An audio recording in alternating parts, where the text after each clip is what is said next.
Bismillah, Assalamualaikum warahmatullahi wabarakatuh.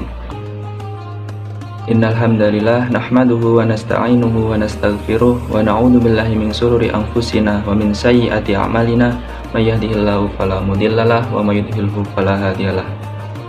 Qala Allahu ta'ala fil Qur'anil Karim, a'udzu billahi minasyaitonir rajim. Bismillahirrahmanirrahim. Ya ayyuhalladzina amanu kutiba alaikumusyamu kama kutiba alal ladzina min qablikum la'allakum tattaqun. Alhamdulillahirabbil alamin. Puji syukur kita kehadirat Allah Subhanahu wa taala yang telah memberikan kita kenikmatan dan juga kesempatan sehingga kita bisa menikmati bulan Ramadan ini. Alhamdulillah kita memasuki bulan Ramadan yang ke-9 ya. Dan semoga Allah selalu memberikan kita keistiqomahan dan juga semangat untuk selalu menjalankan ibadah puasa hingga akhir Ramadan besok. Berbicara mengenai Ramadan adalah bulan istimewa yang dimana Al-Quran turun di dalam bulan Ramadan dan juga bulan yang banyak dinanti-nanti oleh umat Islam. Banyak jenis manusia yaitu ketika datangnya bulan Ramadan itu malah menjadi bencana yang bagaimana? Bencana yang dimana menurut mereka itu adalah sebuah hal-hal yang buruk. Mereka menganggap bahwa Ramadan itu kita tidak boleh makan, kita tidak boleh minum, membatasi mereka untuk mengerjakan hal-hal yang sebelumnya itu menjadi kebiasaan mereka, seperti makan, minum, dan lain. Dan ada juga orang itu ketika menyambut bulan Ramadan itu mereka biasa-biasa saja, sudah biasa, setiap tahun ada seperti itu. Dan juga yang ini adalah yang terbaik, yaitu ketika orang itu menyambut bulan Ramadan itu mereka itu menyambut dengan baik, mereka itu berbahagia karena mereka tahu bahwa bulan Ramadan itu adalah bulan yang sangat berkah, bulan yang sangat dicintai oleh Allah Subhanahu wa taala. Karena di dalamnya itu ketika kita melaksanakan amalan-amalan di bulan Ramadan, maka akan dilipat gandakan pahalanya. Dan juga di dalam Ramadan itu ada ibadah, itu kita diwajibkan untuk berpuasa ya, sebagaimana yang diterangkan di dalam Quran surat Al-Baqarah ayat 183 yang berbunyi, Ya ayyuhalladzina amanu kutiba alaikumussyam kama kutiba alal ladzina min qablikum la'allakum tattaqun. Yang artinya, wahai orang-orang yang beriman, diwajibkan atas kalian itu berpuasa sebagaimana orang-orang yang terdahulu. Agar apa? Agar kamu itu bertakwa. Puasa itu memiliki banyak keistimewaannya. Salah satunya itu ada hadis yang meriwayatkan bahwa puasa itu milik Allah dan Allah lah yang akan menilai. Jadi maksudnya yaitu karena ibadah puasa ini hanya yang berpuasa yang mengetahui, maka ini adalah sebuah ibadah yang hanya diketahui oleh pemilik puasa dan juga Allah. Jadi Allah yang akan menilai langsung, Allah akan memberi pahala langsung kepada orang yang berpuasa tersebut. Karena ada orang yang berpuasa tetapi dia itu hanya mendapatkan lapar dan dahaga saja. Ada juga orang yang berpuasa dan puasanya itu sempurna. Ya, itu tergantung pada niat kita ya. Niat yang baik akan mendatangkan hal-hal yang baiknya. Keutamaan yang harus kita lakukan di bulan puasa ini, salah satunya yaitu yang paling utama yaitu kita melaksanakan sahur dan juga berbuka. Ya, di dalam sahur itu terdapat keutamaan yaitu tasahhuru fa inna fis sahuri barokah. Bersahurlah karena di dalam sahur itu kita akan mendapat berkah. Dan juga di dalam sahur itu sunnahnya itu kita mengakhirkan sahur.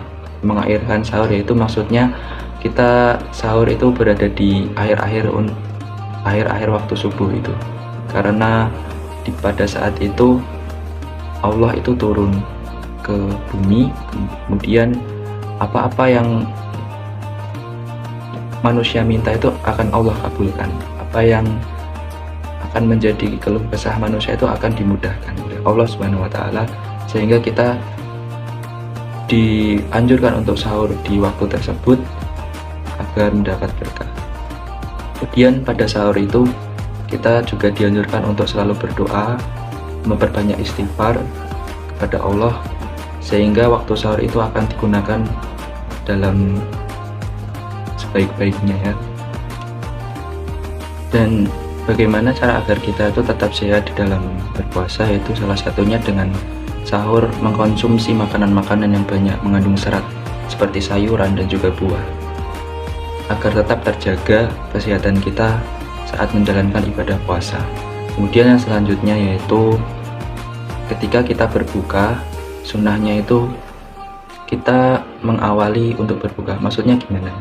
Ketika kita sudah mengetahui waktu berbuka itu sudah memasuki waktu berbuka, maka kita disunahkan untuk bersegera melaksanakan buka tersebut. Jangan ditunda-tunda. Walaupun kadang itu kita merasa sampai isya juga kita kuat, tetapi tidak seperti itu ya. Waktu buka itu adzan maghrib, dan ketika kita mendengar adzan maka kita langsung saja untuk melaksanakan itu, untuk berbuka.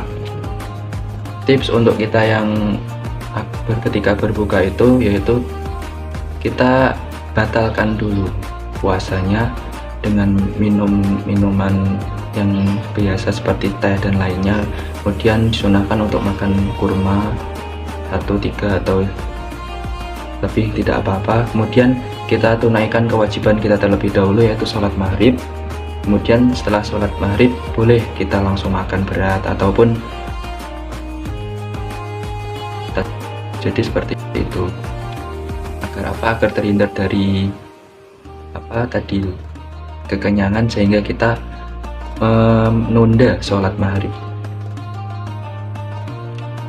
Hal-hal yang penting kita jaga ketika bulan puasa yaitu kita menjaga pola makan ya, seperti tadi yang saya bahas, yaitu ketika sahur itu berbanyak makanan yang berserat. Kemudian ketika berbuka, kita berbuka dengan hal-hal yang secukupnya terlebih dahulu agar kita menjaga kesehatan juga ya.